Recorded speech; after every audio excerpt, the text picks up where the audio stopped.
La Fondation Femmes ne pleure pas de Georgette Okemba a fait un don de kits, des produits de première nécessité aux nouveau-nés ce jeudi à l'hôpital de référence de Telenga et dans le 6e arrondissement de Brazzaville. Ces kits qui étaient composés des couvertures, des biberons, des laits et bien d'autres ont réjoui les bénéficiaires. Et après Telengaï, sous ce même élan philanthropique, la présidente de la dite fondation a rendu visite à cette jeune femme, Charlène Badila, que nous vous avons montré dans nos éditions précédentes, un caïd victime d'une tumeur à la bouche. Cette fondation a pris en charge les frais sanitaires à l'opération de cette tumeur. Voyez ces images de Brunel Ndongo Kanga. Tout commence à l'hôpital de référence de Telengaï. Ici, un accueil jovial est réservé à Georgette Okemba et sa suite.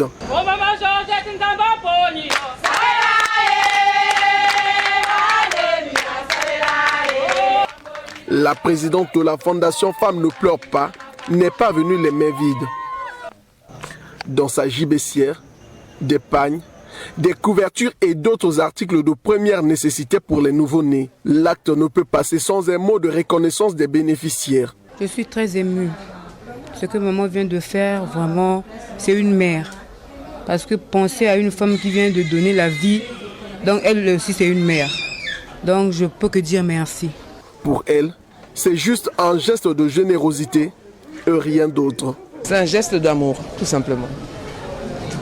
Voilà. Là où il y a l'amour, il y a la joie, il y a l'espérance, il y a la vie. Un geste d'amour, tout simplement.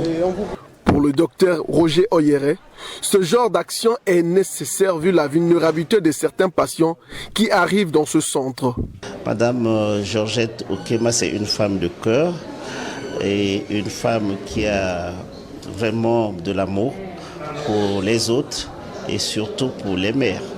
Et je peux vous rappeler que Madame Georgette Okemba est déjà la marraine de notre maternité et en cela, elle a un regard particulier sur les femmes dans notre maternité. Et pour la plupart, vous savez que Telengaï est une zone avec une population qui a un indice de pauvreté assez élevé. Donc cette population n'a toujours pas les moyens pour prendre en charge leurs problèmes d'accouchement et aussi la suite de l'accouchement, c'est-à-dire l'accompagnement qui va avec. Habib Oualidi, qui est l'un des organisateurs des trophées de territoire en France, une organisation qui récompense les bonnes œuvres à travers le monde, se dit très touché par l'acte philanthropique posé à l'endroit de ces mamans et leurs bébés. Je suis agréablement surpris, mais je ne suis pas surpris de cet accueil, parce que c'est vraiment une dame au grand cœur, et en aparté, on lui a posé la question, pourquoi est-ce qu'elle fait ça? Pourquoi est-ce qu'il fait ça? Elle n'est pas obligée de le faire. Elle dit, il le fait d'abord pour ces gens-là, et il le fait pour quelqu'un là-haut. Et c'est pour ça qu'elle n'accorde pas beaucoup d'importance à sa communication, et finalement, ses actions parlent pour elle. Pour rappel, c'est la Fondation Femmes ne pleure pas qui avait répondu favorablement au SOS lancé par Charlène Badila, une jeune femme vivante à Kaye, victime d'une tumeur à la bouche. C'est ce qui justifie cette visite de la présidente de la dite fondation au centre de santé polyvalent international de Brazzaville, où cette dame est prise en charge actuellement. Georgette Okemba a voulu s'enquérir de l'état de santé de cette dernière, qu'elle souhaite retrouver en bonne forme dans les jours à venir.